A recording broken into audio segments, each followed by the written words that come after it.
Late afternoon sunlight laid a pale gold sheen across the ice-glazed parking lot, then slipped away behind clouds heavy with snow. Inside the supermarket, bright lights, warmth, and color stood in stark contrast to the winter cold outside. Christmas music drifted softly from the speakers, wrapping the aisles in a gentle, festive melody. Lights blinked along the shelves, and the toy section stretched in every direction. At the end of one aisle, among the toys, puzzles, and stuffed animals, a small figure stood perfectly still. Grace, 5 years old, stood with her knitted gloves pressed together, her eyes locked on a single doll on the middle shelf. Curly brown hair was tied into 2 loose pigtails, and her coat hung a size too big on her small frame. The doll wore a crisp white nurse's uniform. Its name was stitched in pale gold thread. Hope. Grace did not blink. She did not reach out. She only stared, lips parted, trying to memorize every detail of the doll's gentle face. A few steps away, Megan, Grace's mother, watched her with exhausted eyes. The coat she wore was worn thin, the collar frayed. Her face, still holding a fragile kind of beauty, was covered by the pallor of someone who had gone weeks without real sleep. Light green eyes that used to shine were now hollowed out, dark circles carved beneath them. She walked over and rested a hand softly on her daughter's shoulder. "Come on, sweetheart," she said quietly. "Wishes aren't real." Grace did not move. Her head tilted slightly, still fixed on the doll. Megan tugged her hand again, a little firmer this time. Then Grace spoke, her voice barely above a whisper. "But I'm not wishing for the doll." Megan stopped. "I'm wishing you wouldn't cry every night anymore." The words fell like snow, soft but heavy. Megan stood frozen, her hand dropping to her side, her breath catching in her throat. For a second, she looked like she might collapse right there in the aisle. They did not know someone else had heard. Marcus Blackwell stood on the other side of the shelves, holding a box of colored pencils. He was tall, with dark hair touched by silver at the temples, a sharp angled face, and a faint scar running along his chin. His eyes were gray, cold as steel, eyes that had seen too much blood and too much darkness. In this South Side neighborhood of Chicago, everyone knew the name Marcus Blackwell, a boss who controlled half the city's underworld. People called him the Heartless Devil. But tonight, he was only a father trying to choose a Christmas gift for his 6-year-old son, who no longer knew how to smile. Tonight was also the anniversary of his wife's death, the only woman who had ever made him believe in light. He had been comparing art sets for Ethan when that small voice floated to him. "I'm wishing you wouldn't cry every night anymore." Marcus went still. His fist tightened around the box. He walked around the end of the shelf and saw the little girl, Grace, still staring at the doll, and beside her a thin woman trembling as she fought to hold back tears. Marcus Blackwell was not a man who was easily moved. He had stared into an enemy's eyes without blinking. He had ordered men dealt with without hesitation. People said he did not have a heart, but something in that moment shifted inside him. Maybe it was the way Grace stood so quietly, asking for nothing for herself. Maybe it was the way Megan's face broke for a single instant before she forced it back together. Maybe it was because this child reminded him of Ethan, his son who had stopped talking about wishes after his mother died. Grace turned slightly, sensing someone close. Her big round eyes met Marcus's. Anyone else would have stepped back at the sight of him. The cold stare, the dangerous build, the scar on his chin. But Grace did not flinch. She tilted her head and looked at him as if she were reading something hidden. Then she took one small step closer, then another. When she was near, she looked up, not with shyness or expectation, but with something much deeper. "My mom says bad people don't have hearts," she said slowly. Marcus did not answer. His jaw tightened. Grace tipped her head again, clear eyes staring straight into his icy gray ones. "Then why do your eyes look so sad?" Marcus went perfectly still. For 4 years, no one, not a single person, had dared to look him in the face and ask if he hurt. His men feared him. His enemies hated him. The world called him a devil. But this 5-year-old girl, in a coat too large and worn-out knitted gloves, had seen straight through the steel he had built around himself for years. Grace continued, her voice soft as breath. "You're like my mom. My mom hides her tears too." She reached out a tiny hand and touched the back of his hand, the hand that had been stained with blood, the hand that had squeezed gun triggers. "Do you want me to make a wish for you too?" Give an action. There was no playfulness in her voice, only pure sincerity, so fragile it hurt. Marcus looked down at the small hand resting on his. Then he looked at Megan, the mother standing a few steps away, pale, not knowing whether she should be afraid or start crying. Outside the supermarket windows, snow began to fall, and Marcus Blackwell, the Mafia boss the whole city called the Heartless Devil, felt something inside his chest, something he had believed dead for a long time, begin to beat again. If this story touched your heart, please tap the like button and share it to spread this warm message to more people. Do not forget to subscribe to the channel so you do not miss the next emotional stories. Megan recognized who he was the instant those cold, gray eyes turned toward her. The scar on his chin, the tall, threatening frame, and the way the air around him seemed to thicken the moment he appeared. Marcus Blackwell, a name whispered in the darker corners of Chicago's South Side like a curse. People said he killed without blinking. People said anyone who touched what was his simply vanished, leaving no trace behind. And now her daughter was touching his hand, speaking to him as if he were just an ordinary stranger in a grocery store. Megan rushed forward, her heart slamming wildly in her chest. She grabbed Grace's hand and yanked her back from Marcus, so fast she almost made the little girl stumble. I'm sorry, sir." Megan's voice shook. "She doesn't know. She's just a child. Please." She could not bring herself to look him in the eye. She kept her head bowed, pulling Grace tight against her body as if she could shield her from a storm about to break. Her whole body trembled, not from the cold, but from a pure fear that squeezed the air out of her lungs. Marcus said nothing. He only stood there, watching the thin woman who was trying to protect her child with her own body, even though she was clearly terrified, her knees nearly giving way. His gray eyes rested on the small back of Grace, then on Megan's loose brown hair, then on the worn shoulders of her coat. Grace turned her head and looked at him over her mother's shoulder, wide eyes without a trace of fear. "Goodbye, sad eyes," she whispered. Then Megan pulled her away, moving fast, like she was running. She did not dare look back. She only wanted to get out of there as quickly as possible, get Grace back to their small apartment, lock the door, and pray that what had just happened would not bring disaster down on them. Marcus watched them until they disappeared behind the rows of shelves. Then he turned back and walked, slow and steady, to where the nurse doll still lay on the shelf. He picked it up and looked at the name stitched in pale gold thread. Hope. He carried the doll to the register and paid without a word. The cashier would not meet his gaze, her hands shaking as she counted out his change. "Put this in the shopping bag of the brown-haired woman who just left," Marcus said, voice low and clipped. "She was with a child in a yellow coat. Don't tell her who sent it." "I was Denio." The cashier nodded over and over, not daring to ask a single question.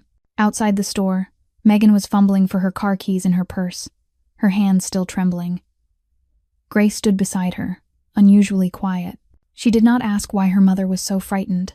She only looked up at the sky, where snowflakes drifted down softly like white petals. When they reached their small, damp apartment, Megan noticed something inside the grocery bag that she did not remember buying. She opened it and went still. The nurse doll. Hope. No receipt. No name. Just the doll lying there, its gentle face almost smiling at her. Grace ran over, her eyes lighting up. "Mom, the doll. It's the doll I wanted." She hugged it close, squeezing it to her chest as if it were the most precious thing in the world. Then she looked up at her mother, a radiant smile spreading across her face. "I know who gave it to me," Grace whispered. "It was the man with the sad eyes." "He's good, Mom." Megan did not speak. She only stared at her daughter holding the doll, her chest tangled with feelings she could not name. Gratitude, fear, or something stranger still. Something she did not dare admit. Why would a man like Marcus Blackwell do this? What did he want? Was it a trap? Or was it something else? She looked out the window, where snow continued to fall into the night. Somewhere out there, in the city's darkness, a man the world called a devil had just given her daughter a gift, and Megan did not know what that meant. It was very late. The small apartment lay sunk in darkness, with only the streetlight seeping through the thin curtain, throwing faint, blurred stripes across the wall. Megan sat beside Grace's bed, her back against the old, worn frame, eyes fixed on her daughter's sleeping face. Grace was curled up like a little kitten, both arms wrapped tightly around the nurse doll against her chest, her expression peaceful in sleep. Every so often, the corners of her mouth lifted into a tiny smile, as if she were dreaming of something beautiful. Megan reached out and gently smoothed the curls of Grace's brown hair, her chest tightening. The child looked so much like her, the same brown hair, the same wide eyes that met the world with an innocence so pure it hurt. But Grace had something Megan had lost a long time ago, the ability to believe in strangers, to believe in goodness, to believe in wishes. Her gaze dropped to the doll in Grace's arms. The name Hope, stitched in gold thread, caught the streetlight and glimmered softly. Hope.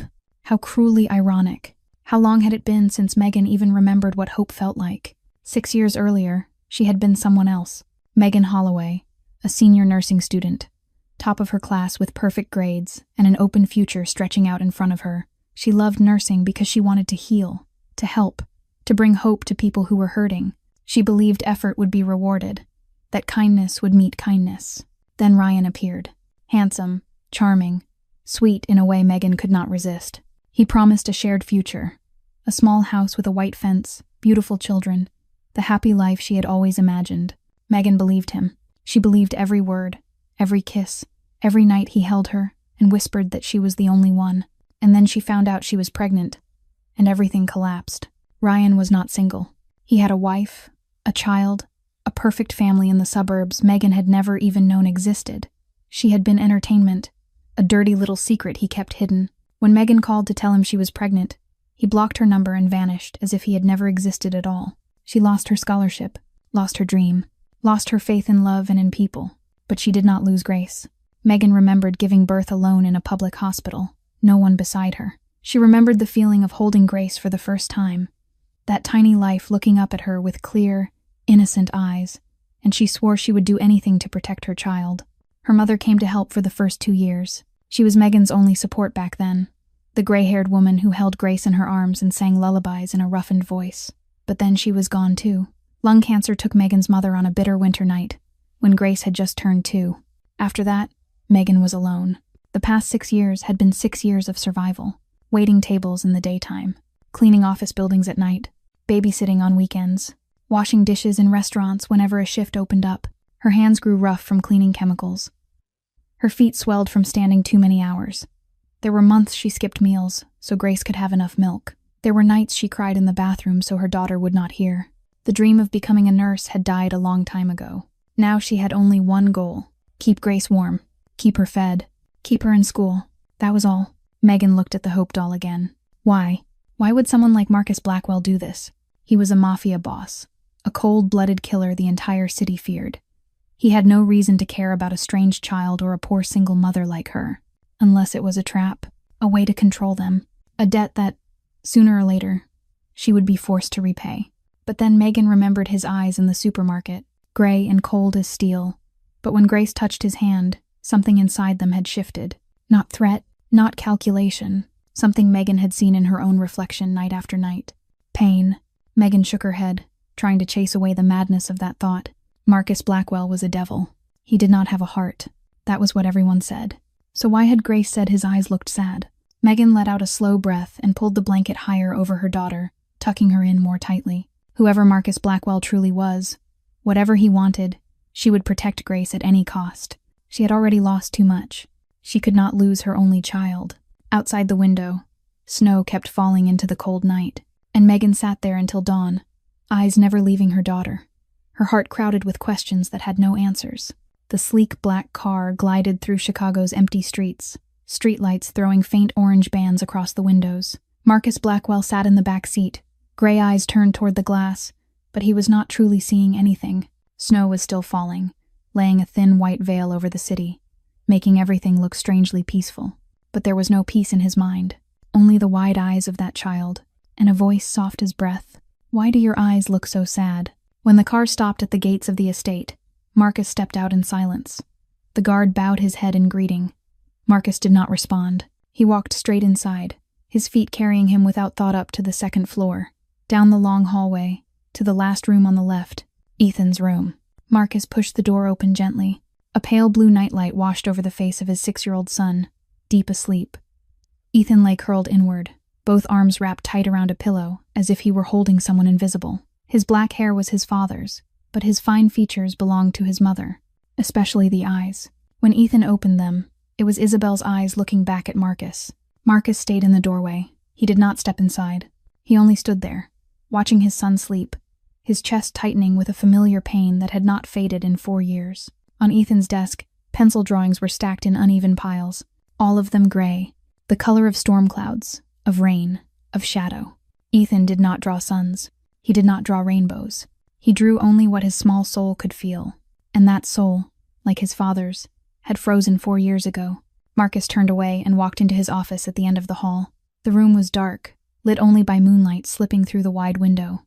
He did not turn on the lamp. He sat in the familiar leather chair, eyes settling on the photograph on his desk. Isabelle. She stood in a sun-drenched garden, light brown hair lifted by the wind, a smile so bright it could have warmed even the coldest winter day. Her warm brown eyes looked straight into the lens, straight into Marcus, as if she were still here, still trusting him the way she always had. Marcus picked up the picture, his fingers trembling as they traced her face. 4 years. 4 years since that night, and still the memory stayed fresh, as if it had happened yesterday. Isabel had been a preschool teacher when Marcus met her. She did not know who he was. She did not know the underworld he controlled. She only saw a man, unbearably alone, picking up his nephew after school, gray eyes cold to the world, yet softening when they landed on a child. She smiled at him, and Marcus, for the first time in his life, did not know how to respond. They fell in love, not the quick, burning kind, but the slow, deep kind, like an underground river moving quietly beneath ice. Isabel learned who Marcus was. She learned his work.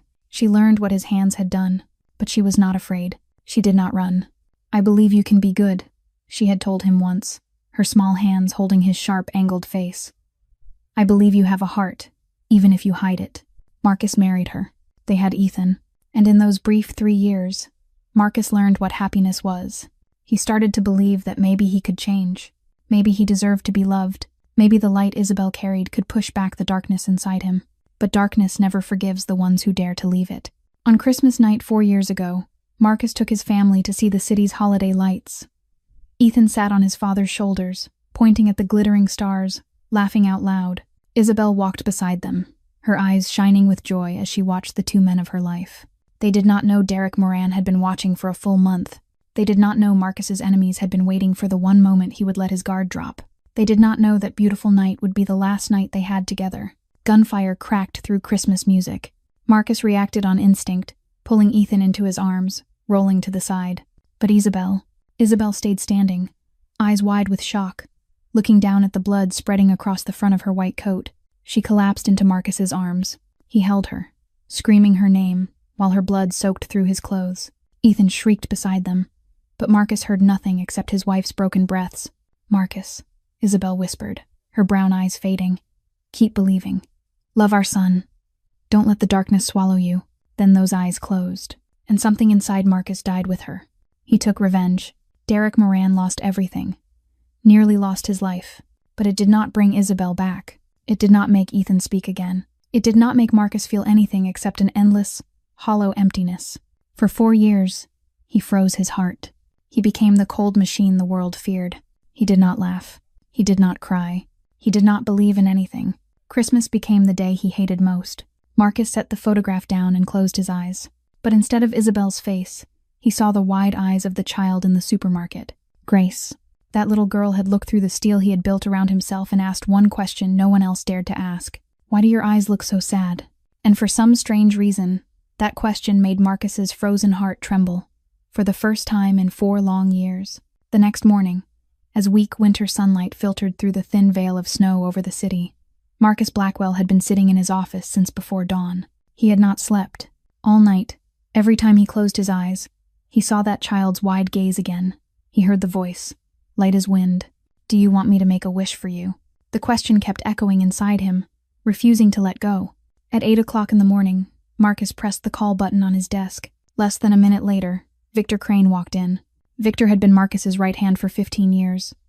A man so loyal he would take a bullet for his boss without a second thought. He was tall and lean, with salt and pepper hair cut short and neat, and sharp brown eyes that never stopped tracking the room. Victor understood Marcus better than anyone. Even so, he had never dared to ask the questions his boss did not want answered. "What do you need, boss?" Victor stopped in front of the desk, posture straight as a soldier. Marcus did not look up. He was turning a pen between his fingers, gray eyes fixed on an invisible point on the oak tabletop. "Yesterday in the supermarket, there was a woman and a child," he said, voice low and measured. "Brown-haired woman, late 20s, thin, wearing an old coat. The child was a girl, about 5 years old, curly brown hair, wearing a yellow coat. Find out everything about them." Victor could not hide the brief flash of surprise that crossed his face. In 15 years with Marcus, he had never seen his boss take an interest in any strange woman or child. After Isabel died, Marcus had turned to ice, letting no one close. But Victor had learned the most important rule of working for Marcus Blackwell. Never ask why. "Yes, boss. Anything else?" "Asness. That's it. I want the information before this afternoon. Victor nodded, turned, and left with quick, decisive steps. Marcus leaned back in his chair and closed his eyes. He did not know why he was doing this. He did not know what he was looking for. Maybe he just needed to know who they were, so he could explain the strange feeling that had been stirring in his chest since last night.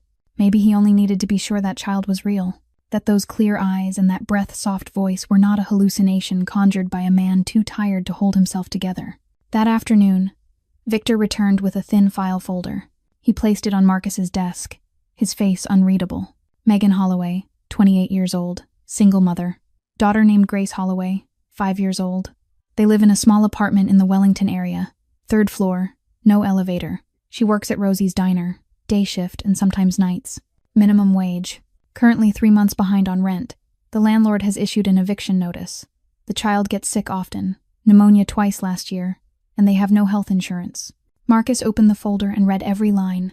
Megan Holloway, a nursing student who dropped out in her final year. No family, both parents deceased. A clean record.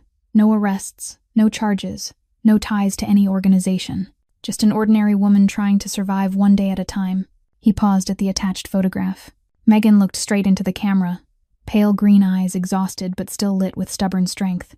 A thin face, high cheekbones, lips pressed tight as if she were forcing herself not to cry. Beside it was a photo of Grace, smiling with wide eyes, bright as 2 small stars. Marcus remembered them in the supermarket. The way Megan rushed to her child. The way she pulled Grace into her arms like a shield, as if she could protect her from a deadly threat. She was trembling with fear of him, and yet she still used her own body as a barrier in front of her little girl. She had nothing but her love for Grace, the way Isabel had loved Ethan. Marcus closed the folder, his gray eyes darkening. Clear her rent debt, he said without hesitation. All of it, and have medicine and vitamins for children delivered to their door. Victor lifted an eyebrow, but he stayed silent. She can't know it's from me, Marcus said, each word heavier. No one can know. Understood. Yes, boss. Victor turned to leave, and Marcus was alone again in the wide room. He looked down at Grace's picture, at the child who had dared to ask him why he looked sad. He did not know what he was doing. He did not know where this would lead. But for the first time in 4 years, Marcus Blackwell was doing something that had nothing to do with profit or power. He was doing it for something he had thought died a long time ago. That afternoon, Marcus Blackwell returned to the estate after a long day of tense meetings and cold decisions, the kind he had lived with for years. But when he stepped through the grand front doors, he did not go straight to his office the way he always did. His feet carried him, almost without permission, toward the family room, where warm light spilled through a door left slightly open. He stopped at the threshold, and his heart missed a beat. Ethan was sitting on the floor, colored pencils scattered around him. His head was bowed, his small hand moving across a sheet of white paper with a focus Marcus rarely saw in his son. The nanny sat on the sofa nearby with a book in her lap, glancing at Ethan now and then with quiet worry, but not daring to interrupt. Marcus stepped into the room, his footsteps unusually soft compared to the decisive stride he wore like armor. Ethan looked up at the sound. Gray eyes, identical to his father's, met Marcus for a brief moment. Then Ethan lowered his gaze and went back to drawing. No words. As always, for 4 years, Ethan had barely spoken. He lived inside his own world, a world of ashen sketches and long stretches of silence. Marcus sat down on the floor beside his son. He said nothing. He only watched. And then he saw the drawing. He froze. It was still the familiar gray rain, still the heavy sky Ethan had drawn for 4 years straight. But this time, something was different. In the middle of that gray curtain, there was a small yellow spot. Bright, sharp, impossible to miss, like a ray of sunlight forcing its way through storm clouds. Marcus lifted the paper, his hand slightly unsteady. That yellow was not an accident. It had shape, the shape of a small coat, a yellow coat, the yellow coat of the child in the supermarket. Grace. He looked at Ethan, questions pressing behind his eyes with nowhere to go. Ethan looked back, and for the first time in a long time, Marcus saw something new in his son's gaze. Not emptiness, not endless sorrow, but a small, fragile spark, like the yellow spot in the drawing.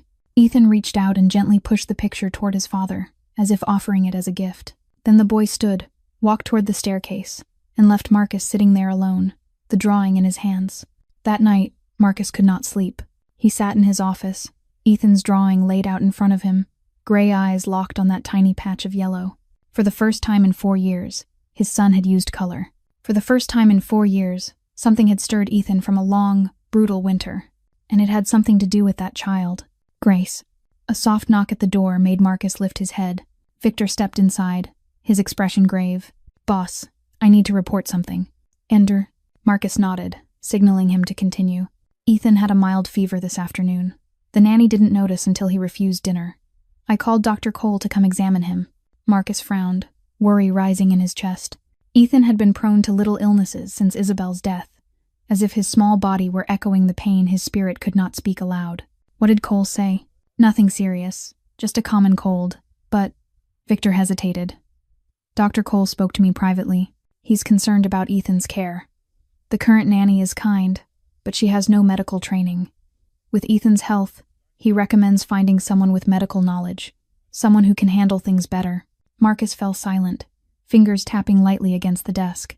Dr. Nathan Cole was a man Marcus trusted, the physician who had cared for his family for years. If Cole was concerned, it was worth taking seriously. "Did Cole suggest anyone?" Victor nodded. "He did. He said he knows a young woman, a former nursing student, very good with children. She needs work, and Dr. Cole believes she would be a strong fit." Marcus said nothing, but in his mind, the image rose with quiet clarity. A brown-haired woman with tired green eyes. Megan Holloway, a former nursing student, a single mother fighting to survive. Was it coincidence, or was it fate? Marcus looked down at Ethan's drawing again, at that small yellow patch in the middle of all that gray rain. And for the first time in a long time, Marcus Blackwell allowed himself to believe in something beyond his control. The call came in the morning as Megan was getting Grace ready for daycare. She had just pulled her daughter's coat on when she reached for the old phone buzzing on the table. An unfamiliar number. Megan hesitated for a second, then answered, "Hello. May I speak with Megan Holloway?" A man's voice, deep and warm, came through the line. "Yes, this is Megan. This is Dr. Nathan Cole. I was told about you by an acquaintance, and I'd like to offer you a job opportunity." Megan frowned, confused. She didn't know any doctors, and she couldn't understand how a doctor would even know her name. Still, she listened politely. "I understand you were a final-year nursing student," Dr. Cole continued. "Right now, I'm looking for someone with medical knowledge to help care for a child in a family I oversee. The boy is 6. He gets sick often and needs someone qualified to monitor him day to day. The work includes healthcare, nutrition, tracking, and making sure he stays safe. The pay would be 5 times what you make at your current job." Megan almost dropped the phone.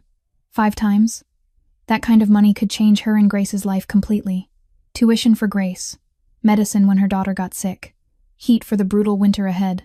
Enough so Megan wouldn't have to work 2 shifts a day until her body gave out. But she was cautious. Nothing in life came free. "I'm sorry, doctor, but why me? I didn't even graduate, and there are plenty of licensed nurses out there."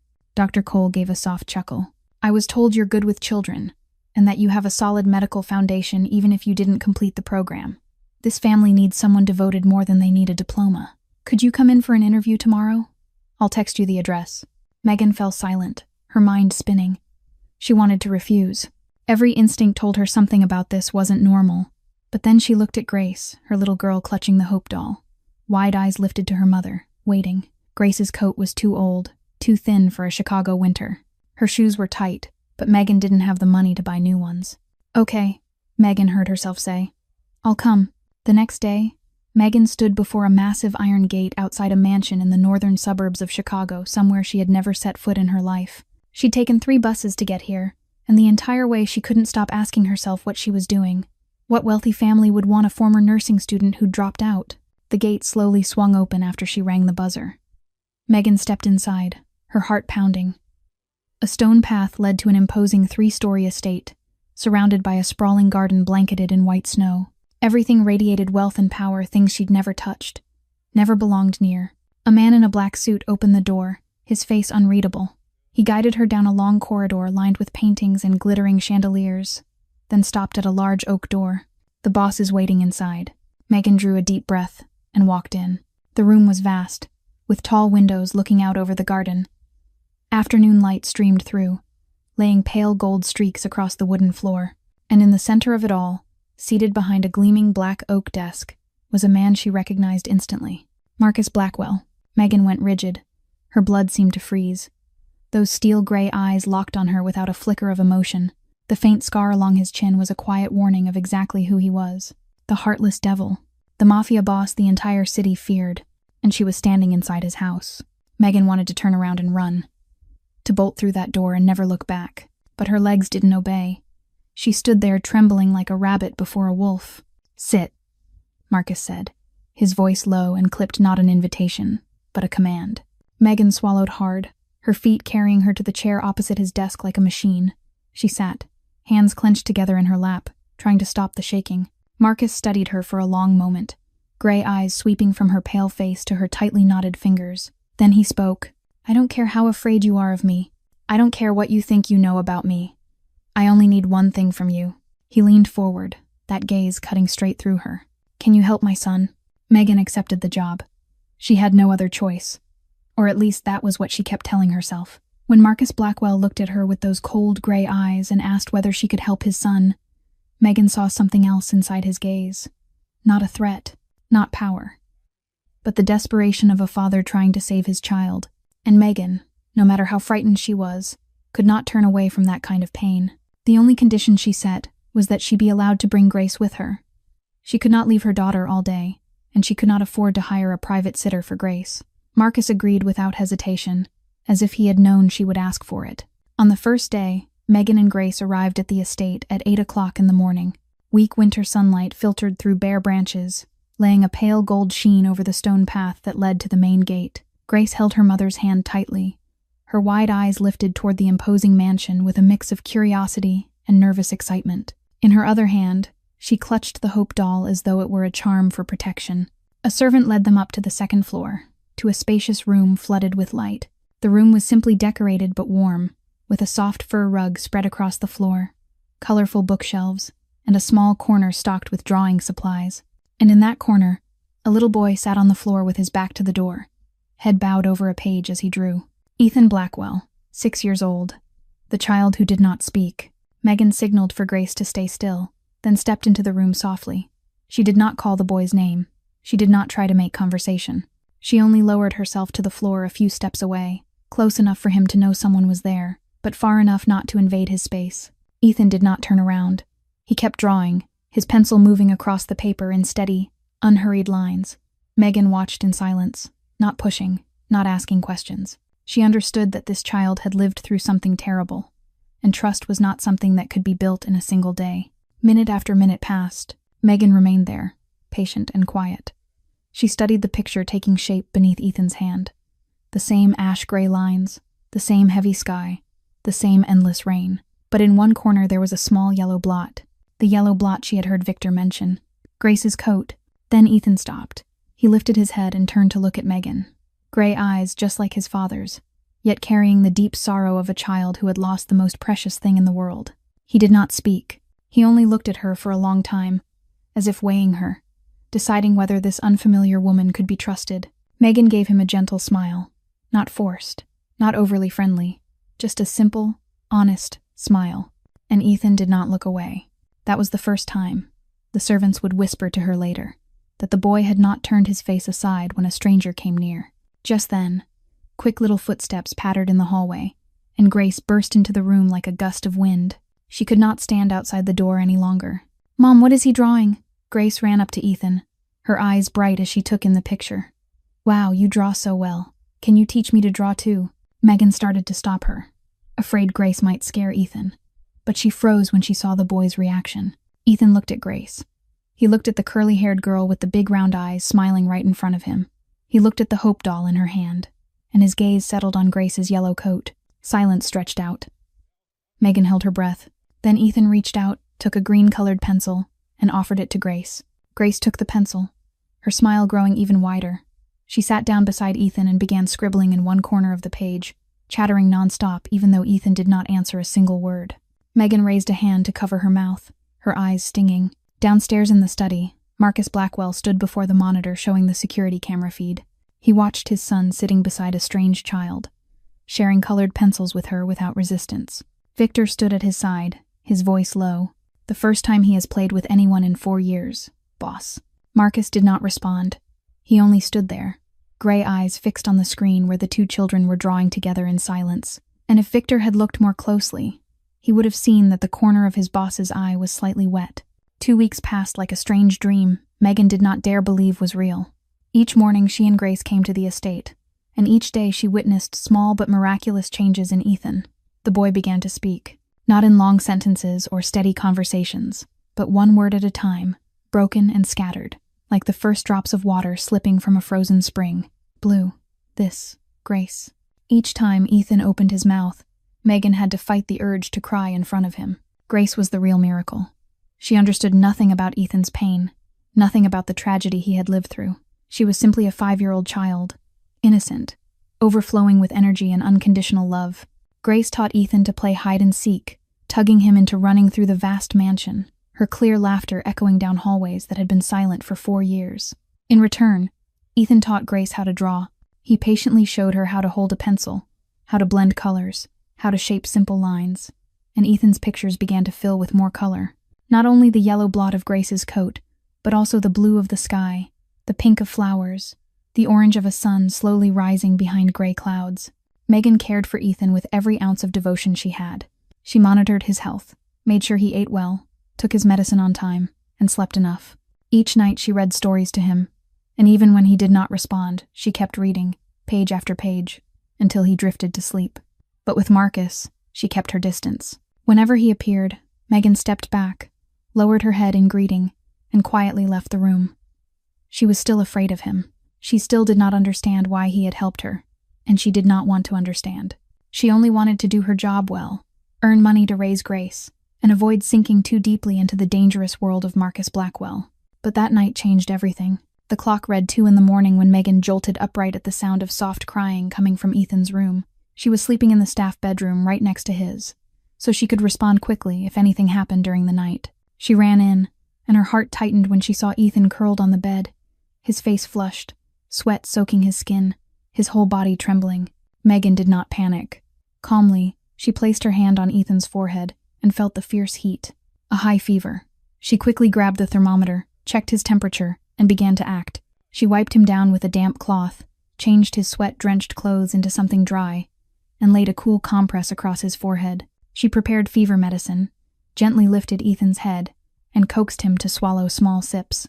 Ethan cried, the weak crying of a child who was exhausted and afraid. He did not call for his father. He did not call for anyone. He only cried, as if he had grown used to enduring everything alone. Megan gathered him into her arms, one hand softly patting his back, and began to sing a lullaby. The song her mother had sung to her when she was little, the song she still sang to Grace every night. Her voice was gentle and low, like a cool breeze easing the fever that was burning through him. "I am here," she whispered against Ethan's ear, holding him closer. "I am not going anywhere. Do not be afraid, Ethan. I am here with you." Little by little, Ethan stopped crying. He nestled into Megan's arms, his small hands clutching her shirt, and slowly drifted to sleep. Megan did not know that someone was standing just outside the doorway, watching everything in silence. Marcus Blackwell had awakened at the sound coming from his son's room. He came to see what was wrong, but he stopped at the threshold when he saw Megan holding Ethan. He stood there, leaning against the doorframe, gray eyes fixed on the woman singing to his son as if the boy were her own. "I am here. I am not going anywhere." Those words reached Marcus, and he felt his chest tighten with a sharp, aching pain. For 4 years, no one had said those things to Ethan. For 4 years, no one had held his son as though the child were the whole world, not even Marcus himself. Marcus stood there a long time, until Megan and Ethan were both asleep. Then he turned away without a sound and walked back to his room, his heart heavy with feelings he had believed were dead long ago.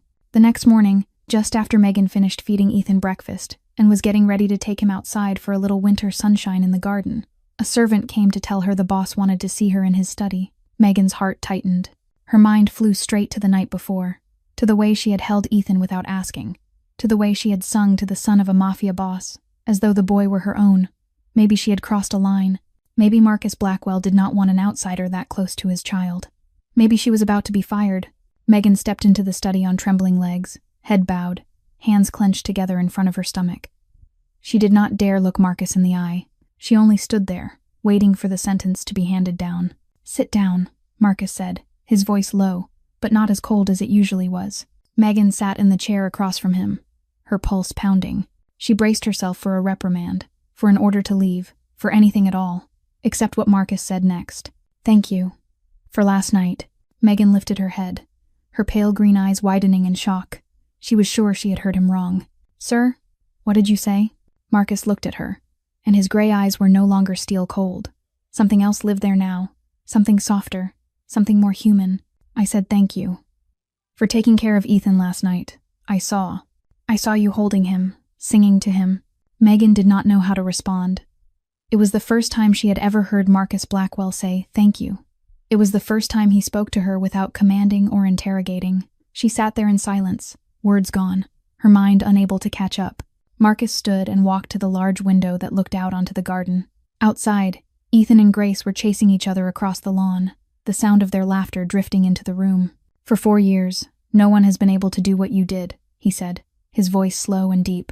Nannies, tutors, psychologists. I hired them all. But Ethan would not let anyone close. He shut the door on the whole world, including me. Megan listened quietly, afraid to interrupt. But with you, it is different. He speaks. He laughs. He lets you hold him when he is afraid. Marcus turned back to Megan, gray eyes dark and searching. How did you do that? Megan thought for a moment, then answered honestly. I do not know, sir. I only treated Ethan the way I treat Grace. I did not force him. I did not rush him. I just stayed close and waited until he was ready. Marcus was silent for a long time, as though he were turning her words over in his mind, testing their weight. The sleepless nights, he said suddenly. You are used to them, are you not? Waking at 2 a.m, caring for a child when he is sick, singing until he falls asleep. Megan nodded. Yes.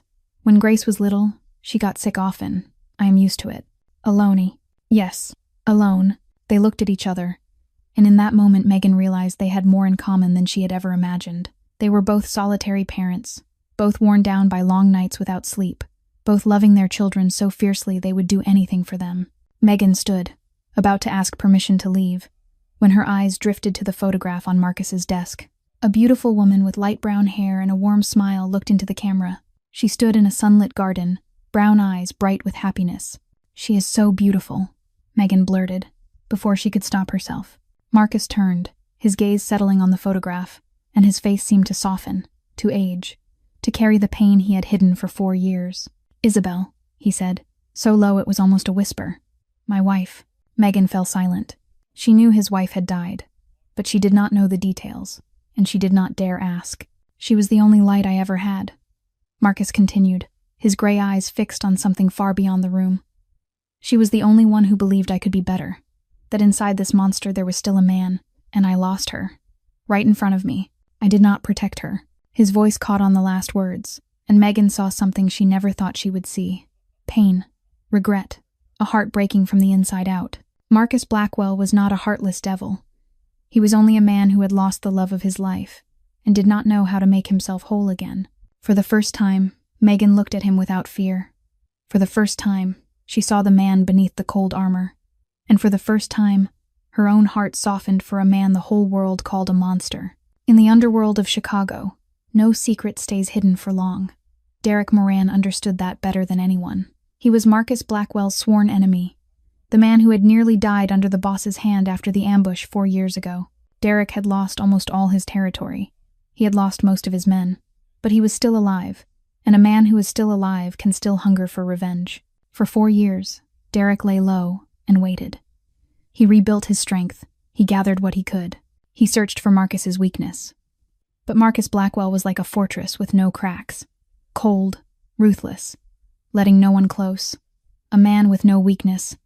Until now, the news reached Derek through a low-level runner working out in the suburbs. A young woman and a small child were living in Marcus Blackwell's mansion. Not ordinary staff. The woman was treated differently, protected in a way that stood out. Her daughter played with Marcus's son as if they were siblings. Derek smiled when he heard it, the poisonous smile of a man who has just found prey. Marcus Blackwell has a new woman, he murmured to himself. The heartless devil finally has a heart. The rumor spread through the underworld like fire catching wind. Other crews began to pay attention. They began to watch. The brown-haired woman with pale green eyes, the 5-year-old girl in the yellow coat, they became a topic of conversation in backroom meetings. They became a potential piece on the board in the power game of the streets. Victor was the first to sense the danger. He had eyes and ears everywhere. When the rumors started to swell, he reported to Marcus at once. "Boss, Derek Moran is watching the estate. He knows about Megan and little Grace." Marcus stood by the window, his back to Victor, but his whole body went rigid at the name Derek Moran. It was the name he hated most in the world. The name of the man who had taken Isabel from him. "What does he want?" Marcus asked, his voice low and cold as ice. "He thinks Megan is your weakness. He is looking for a way in." Silence stretched out between them. Then Marcus turned, his gray eyes hard as steel. "Double the guards. Track every move Derek Moran makes. No one comes near this place without my permission." Victor nodded. "Should Megan know?" Marcus was quiet for a long moment. Then he shook his head. "No, she does not need to know. I will handle it." From that day on, everything in the mansion began to change, even if the changes were subtle, the kind most people would miss. But Megan was not most people. She had lived 6 years on constant alert. She had learned to watch. She had learned to notice what did not fit. She noticed there were more men on watch. She noticed Victor appeared more often, his eyes sweeping the windows as if he were searching for someone. She noticed the guards looked tighter, more wound up, their hands always closer to their weapons. And she noticed Marcus looked at her differently now. He looked at Grace differently too, as if he were carrying a worry he refused to name. One night, after Ethan and Grace were asleep, Megan went to Marcus's study. She knocked. When he allowed it, she stepped inside, her face serious. "What is going on?" she asked, straight to the point. "Why are there more guards? Why is everyone so tense?" Marcus looked at her, his gray eyes giving nothing away. "Nothing," he said shortly. "Just focus on taking care of Ethan." Megan knew he was lying. She knew something was happening, something dangerous. But she also knew Marcus Blackwell would not tell her if he did not want to, and that frightened her more than whatever might be waiting out there in the dark. That afternoon, Megan asked permission to take Grace to the park near the estate. The little girl had been inside for too long, and Megan believed a little fresh air would do her good. Marcus agreed, but he required that 2 guards go with them. Megan did not argue, even though something about it felt strange. Before, she and Grace had gone out alone without anyone following. The small park was quiet at that hour. Only a few children were on the swings, and a handful of mothers sat on stone benches talking in low voices. Grace ran to the slide, her laughter ringing out clear and bright. Megan sat on a nearby bench, her eyes never leaving her daughter, but she also kept noticing the 2 guards standing a few yards away, their eyes constantly sweeping the area. Then she saw them. 2 men in black coats stood across the street, their gaze fixed on Megan and Grace. They did not try to hide that they were watching. They wanted her to know they were there. Megan's heart seemed to stop for a beat. She sprang up, hurried to Grace, and grabbed her daughter's hand. "We are going home, sweetheart." Grace stared up at her, startled. "But Mom, I just started playing." "Now." Her voice came out sharper than she intended, and Grace fell silent, wide-eyed, a flicker of fear crossing her face. The 2 guards had already read the situation. They moved fast, guiding Megan and Grace into the car, and the vehicle raced back to the estate as quickly as it could. The entire way, Megan held Grace tight against her, trembling all over. Who were those men? What did they want? And why had Marcus not told her?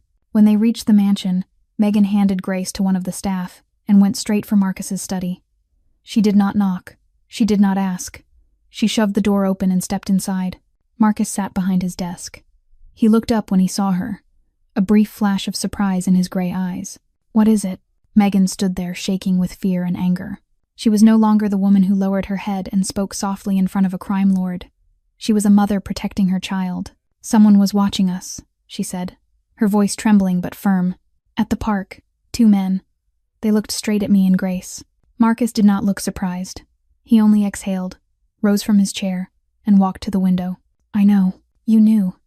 Megan could barely believe what she was hearing. "You knew and you did not tell me. You knew someone was watching my daughter and you did not warn me. I am handling it. Handling it." Megan let out a bitter, angry laugh. "Are you kidding me? My daughter is not a pawn in your war. I am not a piece you can move wherever you want. We are people, not tools." Marcus turned back, his gray eyes meeting hers. "I know. Then why?" Megan shouted, tears starting to spill down her cheeks. "Why did you pull us into this world? Why did you not leave us alone? We are strangers. We have nothing to do with you. Why did you have to?" "Because I am trying to keep you alive." Marcus cut in, his voice louder than usual, filling the room. Silence. Megan stood there, tears still falling. her breathing tight and fast. She looked at Marcus, and for the first time she did not see a man made of ice. In his gray eyes, something was breaking. "Why?" she asked, her voice dropping to a whisper. "Why do you care whether I live or die?" Marcus was quiet for a long moment. He turned his face away, as if he did not want her to see what was on it. Then he spoke, low and uneven. "Because your daughter asked me why I was sad." Megan went completely still. "For 4 years," Marcus continued, his back still to her. "No one has looked at me and seen a human being. They see a devil. They see a boss. They see a killer. But that child, Grace, she looked straight into my eyes and asked if I was all right. She touched my hand and asked if I wanted her to make a wish for me." He turned back, and his gray eyes were wet as he looked at Megan. "For the first time in 4 years, someone saw me. Not the monster. Me." Megan could not speak. She stood there, tears streaming, watching the man the whole city feared standing in front of her with a heart coming apart. "I did not save you out of pity," Marcus went on, his voice as if he were forcing the words through clenched control. "I did not help you because I wanted you to owe me. I did it because your daughter made me believe that maybe I am still human. And I need to hold on to that. I need to keep you and Grace safe." The room sank into silence. Only their heavy breathing remained, and the faint whistle of wind outside the window. Megan lifted a hand to wipe her tears, but they would not stop coming. She looked at Marcus, and for the first time, she did not feel afraid. She only saw a man trying to find himself again in the dark. It was very late at night. Ethan and Grace had been asleep for a long time, but neither Marcus nor Megan could close their eyes. After the confrontation in the study, neither of them said anything else. They simply stood there in a heavy silence. Then Marcus stepped out onto the balcony, and Megan, for reasons she could not name, followed him. The balcony was wide, overlooking a garden blanketed in white snow. Pale moonlight spilled down, laying shimmering silver streaks across the ground. The night wind cut like a blade, but neither of them felt cold. They sat in 2 chairs side by side, staring out into the open darkness, each swallowed by their own thoughts. Marcus was the first to break the silence. His voice was low and slow, as if every word carried the weight of memory. "That night was Christmas Eve. 4 years ago, we took Ethan to see the holiday lights in the city. Isabel loved Christmas lights. She said they were how people lit up the dark." Megan listened in silence, not daring to interrupt. "I let my guard down," Marcus went on, his voice catching. "I thought Christmas Eve would be safe. I thought Derek Moran would not dare make a move then. I was wrong." He paused, drawing a deep breath as if trying to hold back the pain tearing through him. The gunshots rang out in the middle of the music. I grabbed Ethan and rolled to the side, but Isabel, she was standing right there. I saw the bullet go through her chest. I saw blood spread across her white blouse. I saw her fall. Marcus closed his eyes, and Megan saw a single tear slip down his cheek, glinting under the moon. I held her in a pool of blood. She looked at me, those warm brown eyes fading. She spoke to me, so weak I had to lean in close to hear her. "Keep believing, Marcus. Love our son. Do not let the darkness swallow you." Then she closed her eyes, and I could not do anything. Silence fell over them. Megan felt her own tears moving too, though she did not know when they had begun. "I did not keep my promise to her," Marcus whispered. "I let the darkness swallow me.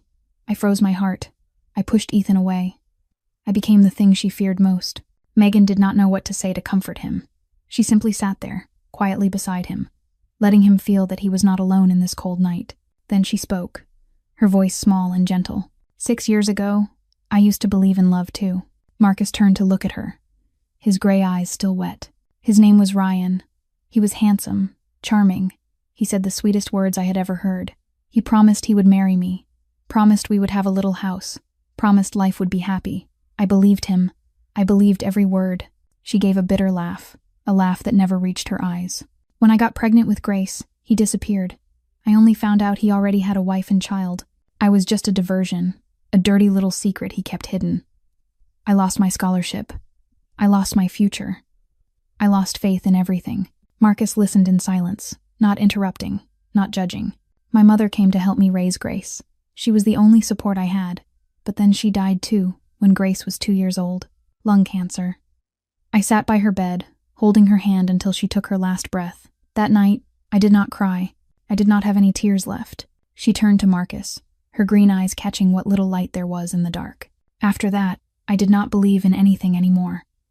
Not love, not wishes, not miracles. I only lived so Grace could live. That is all." They looked at each other, two broken people, two hearts full of scars. They were not the same. He was a powerful crime lord. She was a poor single mother. But in that moment, they understood each other in a way no one else could.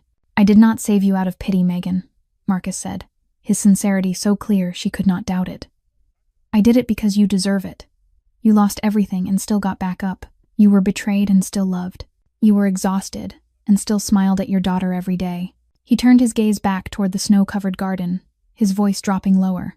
"And I need to believe people like you exist. I need to believe darkness is not all there is. I need to believe Isabel was right when she said I could be better." Megan looked at Marcus, and for the first time since she met him, she did not feel fear. She did not see a cold mafia boss. She only saw a broken man trying to find himself again. She did not speak. She simply placed her hand gently over his, a small gesture that carried meaning. Marcus looked down at her hand, then lifted his eyes to hers, and in those gray eyes, Megan saw a tiny spark beginning to come back to life. That night, after the conversation on the balcony, Megan returned to her room in a state of quiet upheaval. She lay down on the bed, eyes fixed on the ceiling, her mind spinning with everything Marcus had told her. She had never imagined that behind that frightening, icy exterior was a heart so thoroughly broken. She had never imagined that the mafia boss the whole city feared could carry a pain so much like her own. When she turned over to sleep, her hand brushed something beneath the pillow. Megan frowned, reached under, and pulled out a sheet of paper folded in half. In the dim glow of the nightlight, she opened it and realized it was a letter written in colored pencil. The uneven, clumsy handwriting of a 5-year-old child. "Mom, Uncle Marcus is not bad. His eyes look like your eyes. So sad. Do not push him away. Okay. I love you, Mom. Grace." Megan read those lines again and again, and her tears began to fall without her noticing. Warm drops rolled down her cheeks and landed on the page, smudging a few strokes of colored pencil. Grace, her little girl, only 5 years old, had seen what it had taken Megan so long to recognize. That child had looked straight through the frightening shell of Marcus Blackwell and found the grief underneath. Megan remembered that first day in the supermarket, when she had tugged Grace away and said, "Wishes are not real." She had wanted to protect her daughter from disappointment, from hollow hopes that life would crush without mercy. She had not wanted Grace to believe in miracles, only to suffer when the miracle did not come. But maybe she had been wrong. Maybe a wish was not about waiting for something magical to fall from the sky. Maybe a wish was about daring to open your heart, daring to trust, daring to give someone else a chance. Grace had believed there was something good inside Marcus, and somehow, that child had been right. The cold mafia boss had paid off their rent debt, had sent medicine for Grace, had opened his home to a mother and child, and had protected them from an enemy. Not out of pity, but because he needed to believe that goodness could still exist. Megan pressed the letter to her chest, and the tears would not stop. Her daughter, a small child born from a love that had shattered, had taught her a lesson she had forgotten through 6 years of scraping by. A lesson about faith. At the same time, downstairs in the family room, Marcus was standing with Ethan's newest drawing in his hands. His son had been asleep for a long while, but before bed, the boy had left the picture on the table, as if he wanted his father to see it. Marcus lifted the drawing, and his throat tightened. It showed a small house with a red roof. In front of it were 4 figures holding hands. A tall man, a woman with long hair, and 2 children, 1 boy and 1 girl. All of them were smiling, and in the sky of the drawing, for the first time in 4 years, there was a sun. Not the familiar gray rain, not the bleak, heavy sky, but a bright yellow sun, spilling warm rays down onto the little house and the 4 people below. Marcus stood there for a long time, his fingers trembling as they traced the rough, childish lines his son had made. Ethan had drawn a family. Ethan had drawn the sun. Ethan was slowly stepping out of the darkness. And maybe Marcus was too. He looked out the window, where moonlight lay across the snow-covered garden. Somewhere in this vast house, a woman was reading her daughter's letter, and 2 children were sleeping deeply, wrapped in warm dreams. For the first time in 4 years, Marcus Blackwell felt that this home was no longer cold. That afternoon, Marcus had to go handle an urgent matter at the South Harbor. He did not want to leave the estate, especially after learning that Derek Morin was watching them. But this was an important shipment he had to supervise in person. Before he left, he called Victor in and ordered security doubled, not to let their guard drop for even a second. Victor nodded and promised he would protect the estate with his life. Marcus glanced toward the family room, where Megan was reading to Ethan and Grace. then turned away with a restless unease he could not explain. Derek Moran had been waiting for this moment for weeks. He knew Marcus would have to leave the estate at some point, and he had prepared for it. 20 seasoned gunmen, heavy weapons, and a plan mapped down to the second. His goal was not to kill Marcus, at least not today.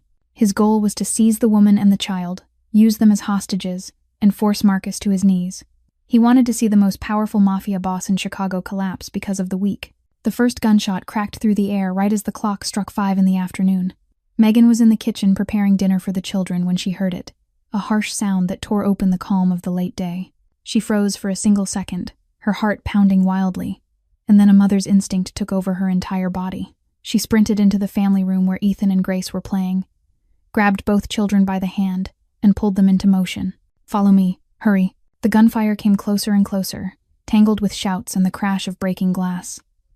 Megan did not dare look back. She only ran with everything she had. Victor had shown her the location of the safe room on the very first day she came here, a hidden space behind a bookcase in the library, built to resist bullets and sealed with an electronic lock. She dragged the children into the library, shoved the bookcase aside, and entered the code Victor had told her to memorize. The steel door opened.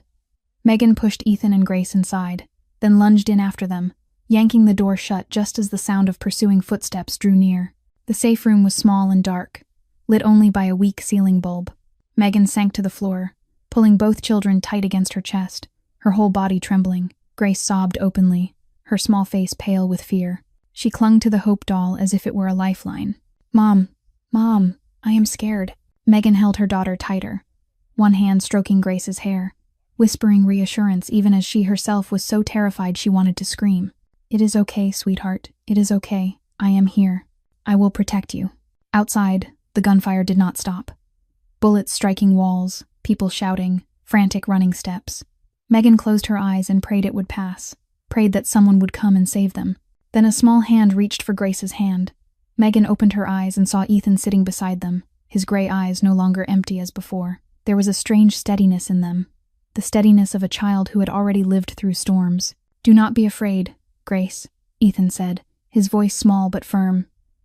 "Dad will come. Dad always comes." Megan looked at Ethan and felt her heart tighten. This child had watched his mother be killed right in front of him, had lived in darkness for 4 years, and yet he still believed in his father, still believed that Marcus would come. At the South Harbor, Marcus received Victor's call. Victor's voice was urgent, broken by the rattle of gunfire outside. "Boss, Derek Moran is attacking the estate. We are trying to hold them back, but..." Marcus did not wait for Victor to finish.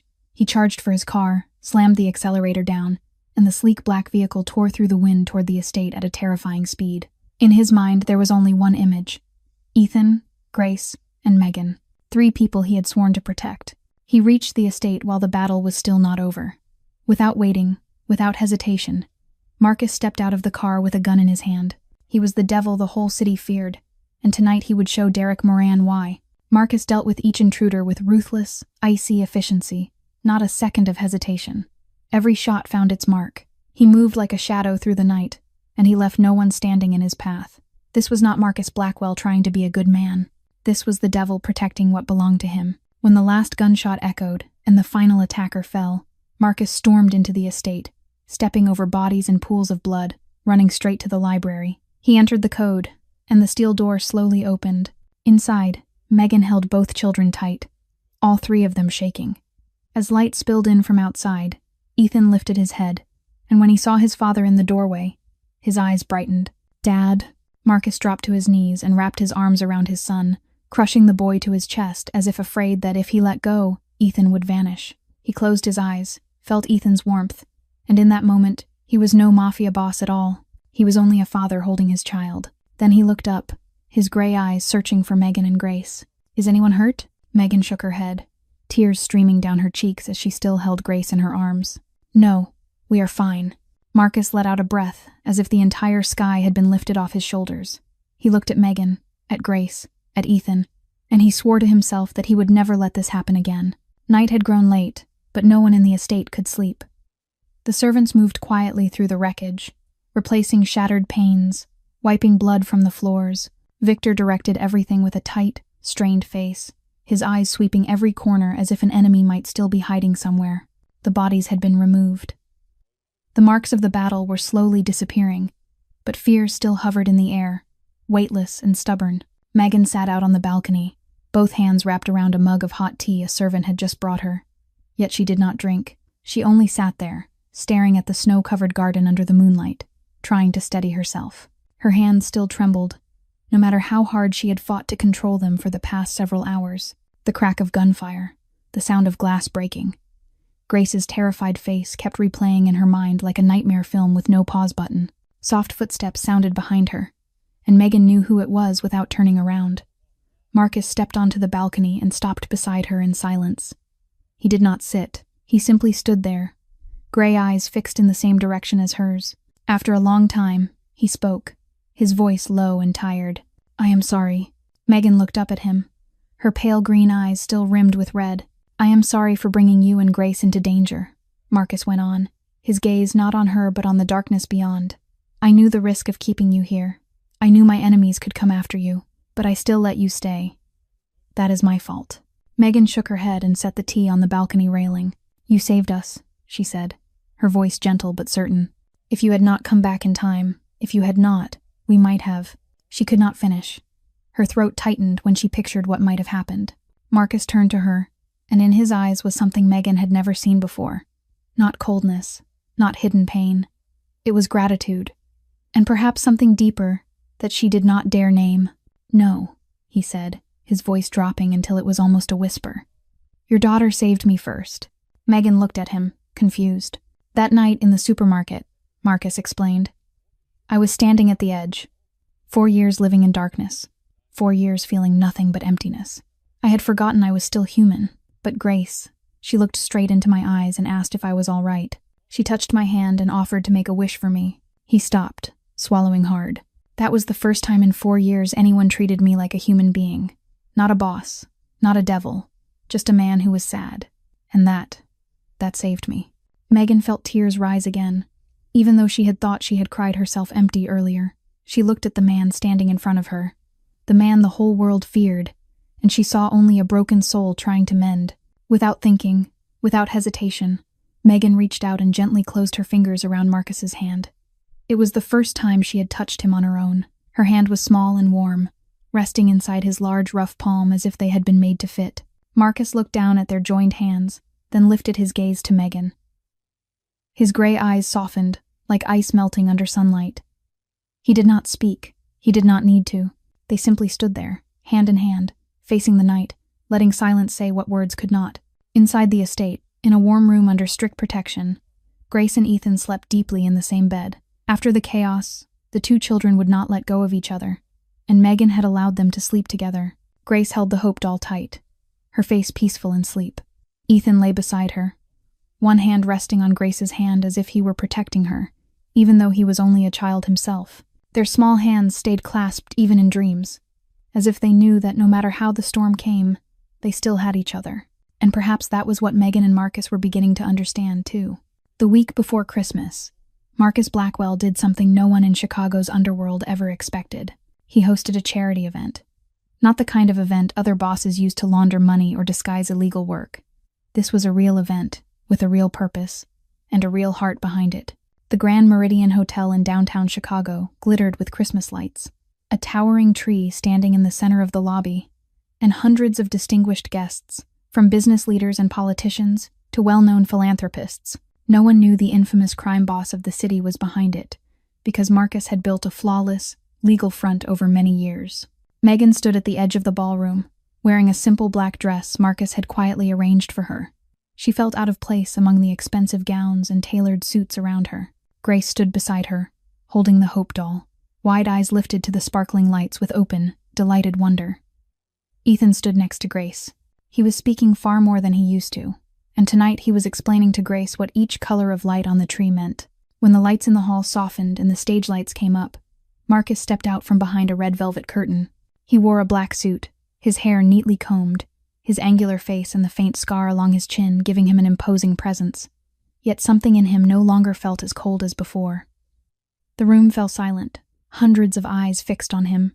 Marcus stood at the microphone, gray eyes sweeping the crowd, then pausing for a brief moment when he saw Megan and Grace in the corner. Then he began, his voice low and clear, carrying through the hall. Thank you for coming tonight. I know many of you are wondering why Marcus Blackwell is hosting a charity event. I am not known for kindness. In fact, I am known for the opposite.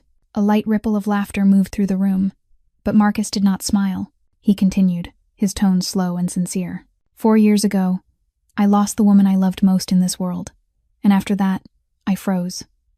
I forgot what it meant to feel, what it meant to trust, what it meant to hope. I thought I would live that way until I died. Silence settled over everyone. No one dared to breathe too loudly. Then one night, in a supermarket, I met a 5-year-old little girl. Marcus looked toward Grace, and something softened in his eyes. She did not know who I was. She was not afraid of me. She only looked straight into my eyes and asked, "Why do your eyes look so sad?" Then she touched my hand and asked if I wanted her to make a wish for me. His voice caught for a moment, but he steadied himself. A 5-year-old girl saw the human being inside the person the world calls a monster, and that changed me. Marcus drew a deep breath and went on. Her mother is an extraordinary woman. She was once a nursing student, but had to leave school because of circumstance. She raised her child alone, working 2 or 3 jobs a day, never complaining, never giving up. She lost everything and still stood back up. She was betrayed and still kept the ability to love. Megan stood frozen, tears beginning to stream down her cheeks. She had never imagined Marcus would speak about her in front of hundreds of people, and I realized there are many women like her out there. Single mothers who have had to abandon their dreams to raise their children. Strong women knocked down by life who still fight their way to their feet every day. They deserve a second chance. Marcus turned toward the curtain behind him, and a large banner slowly lowered. In gleaming gold letters, it read, "The Grace Foundation." Tonight, I officially announce the creation of the Grace Foundation. This foundation will provide full scholarships for single mothers who want to finish the education they once had to set aside. Nursing, medicine, teaching, engineering, any field they choose to pursue, because they deserve it, because their children deserve to have a mother who gets to live with her own passion. Applause surged through the hall, but Marcus raised a hand, signaling for it to stop. And the first recipient of a scholarship from the Grace Foundation, he looked straight at Megan, pride shining in his gray eyes, is Megan Holloway. She will return to nursing school and complete the dream she was forced to abandon 6 years ago. Megan stood utterly still, tears falling like rain. She could not believe what she was hearing. A spotlight found her, and the room turned to look as applause rose again, warm and loud. Marcus stepped down from the stage and walked straight to Megan. He stopped in front of her and reached into his suit jacket, taking out a white envelope.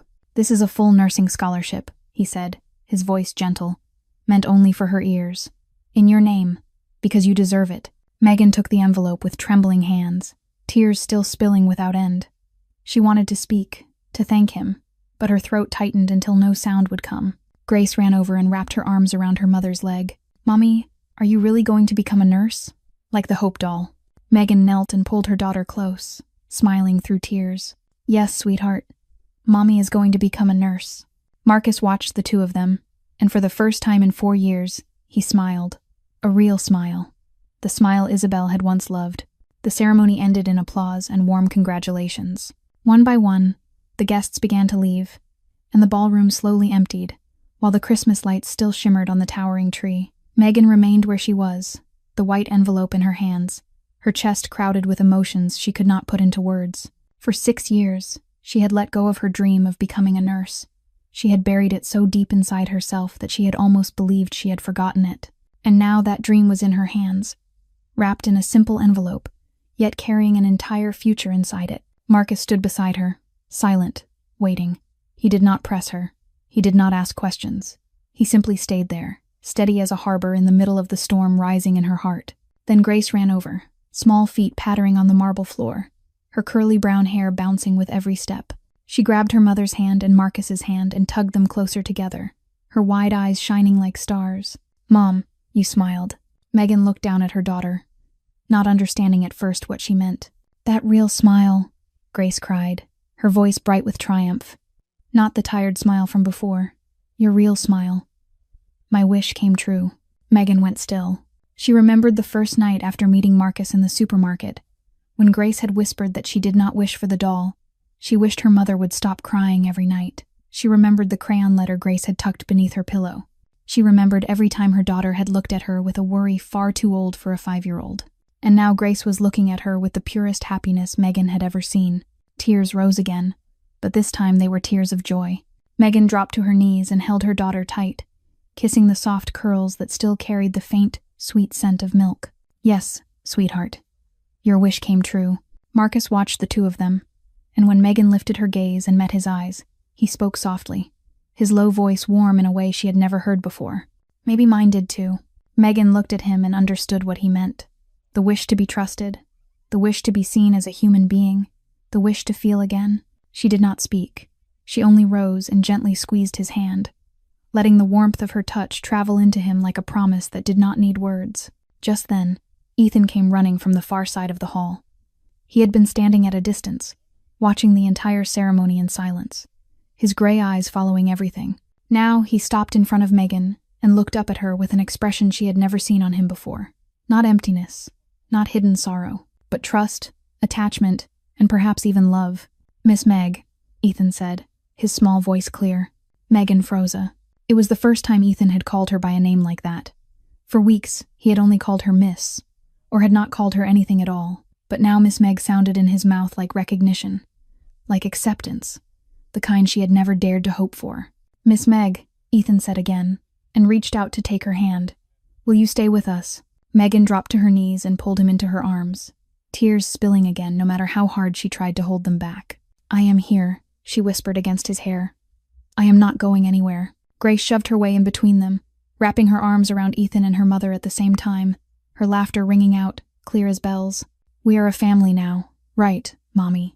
Marcus watched the three of them, and he felt his heart, the thing he had believed died 4 years ago, beating harder than it had in a lifetime. He stepped forward, placing one hand on Ethan's shoulder and one hand on Megan's shoulder, and the four of them stood there together in the quiet ballroom, the glittering Christmas tree behind them. Outside the tall glass windows, snow began to fall. White flakes drifted down softly, dressing the city in a new, clean coat. Somewhere in the distance, Christmas music played, the familiar melody of Silent Night spreading through the air. And in that falling snow, 4 broken people found one another. They found faith again. They found the thing they had believed was gone forever: hope. 1 year later, Christmas Eve, the Blackwell family estate was filled with warm light. Twinkling strings of bulbs wrapped the staircase railing. Holiday wreaths hung on every door, and a towering Christmas tree stood in the center of the living room, heavy with hundreds of ornaments in every color. The air was rich with the scent of cinnamon and orange, mingling with the smell of ginger cookies baking in the kitchen. Christmas music drifted softly from an old speaker, familiar melodies from the songs Isabel had once loved. Ethan and Grace stood in front of the tree, the 2 children arguing loudly about where the star should go at the top. "It has to tilt to the right," Grace insisted, hands on her hips, her face stern like a tiny old lady. "Tilting left looks better," Ethan shot back. The 7-year-old talked far more than he used to, and he talked most of all when he was bickering with his 6-year-old little sister. To the right, to the left. In the kitchen, Megan stood at the oven, her hands kneading cookie dough. She looked so different from a year ago. Her face was no longer pale. The shadows beneath her green eyes were gone, and the smile on her lips was a real one now, the kind Grace had wished for so long. She was a nursing student in her final year, close to finishing the dream she had been forced to abandon 6 years earlier. On the ring finger of her left hand, a simple platinum band caught the kitchen light. Strong arms slid around her waist from behind, and Megan smiled as she felt Marcus's familiar warmth. He rested his cheek against her hair and breathed in the scent of vanilla and butter. "What are you baking?" "Ginger cookies, my mother's recipe." Marcus tightened his hold and kissed her temple. "The kids are arguing out there." "I can hear them," Megan laughed. "Ever since Ethan learned to talk more, those 2 argue all day long. But you like it, don't you?" Megan turned within his arms and looked up into the gray eyes that had once frightened her so badly she could barely breathe. Now those eyes held only warmth and love. "I love everything about this life," she said softly. In the living room, the fight over the star ended in a compromise. The star was placed straight up, not leaning left and not leaning right. Grace announced proudly that it was her idea, while Ethan muttered that he had thought of it first. But they both laughed when they looked up at the finished tree, the golden star gleaming at the top. Marcus and Megan came out of the kitchen and stood beside the children. The whole family looked at the Christmas tree together, the blinking lights reflected in each pair of eyes. Grace suddenly turned to Marcus and lifted her wide eyes to him, curious. "Papa Bear," she called, using the nickname she had given Marcus from the beginning. because he was as big as a bear. Do you believe in wishes? Marcus looked down at the little girl who had changed his life with one simple question in a supermarket more than a year ago. Then he looked at Ethan, his son, the child who had stepped out of the darkness and learned how to laugh again. Then he looked at Megan, the woman who had taught him that a heart can mend if you let it. He knelt to Grace's level, his gray eyes gentle. I did not believe in wishes, he said slowly. Not until I met you. Grace beamed, then threw her arms around Marcus. Ethan ran in too, hugging his father and his sister. Megan watched the three of them, happy tears sliding down her cheeks. Then she stepped forward and wrapped her arms around all of them, holding her small family close. Outside the windows, snow began to fall. White flakes drifted down and touched the ground softly, covering the garden in a fresh, clean coat. Christmas music still played inside, warm holiday melodies spreading through the rooms. And in that Christmas night, 4 people who had once been broken found a home. Not a home made of brick and cement. A home built from love, trust, and wishes that came true. Marcus Blackwell, the Mafia boss the whole city once called the Heartless Devil, now held his family in his arms with a heart overflowing. Megan Holloway, the single mother who had once lost all faith, was now living the dream she thought had died. Ethan, the boy who had not spoken for 4 years, now laughed and argued with his little sister every day. And Grace, the 5-year-old with a simple wish, was now living inside a whole, complete family. Sometimes, miracles do not fall from the sky. Sometimes, miracles come from a child who dares to ask a stranger why they look so sad. Sometimes, miracles come from opening your heart and choosing trust. And sometimes, miracles come from seeing the human being inside the people the world calls monsters. This story teaches us a deep lesson, that behind every cold exterior, there may be a heart aching to be loved, that a child's wish, however simple, can carry a healing power beyond measure, and that family does not have to be the people who share your blood, but the people who choose to stay, who choose to love one another through every storm. If this story touched your heart, please subscribe to the channel and turn on notifications so you will not miss our emotional videos each day. Do not forget to like and share this video with the people you love, to spread its meaningful message. How did this story make you feel? Have you ever met someone who looked cold on the outside but carried a warm heart within? Share your thoughts in the comments below. We truly want to hear the stories that live deep in your heart. Thank you for listening all the way to the very end. We wish you and your family strong health, a life filled with joy and peace every day. Remember that no matter how hard life becomes, there is always hope.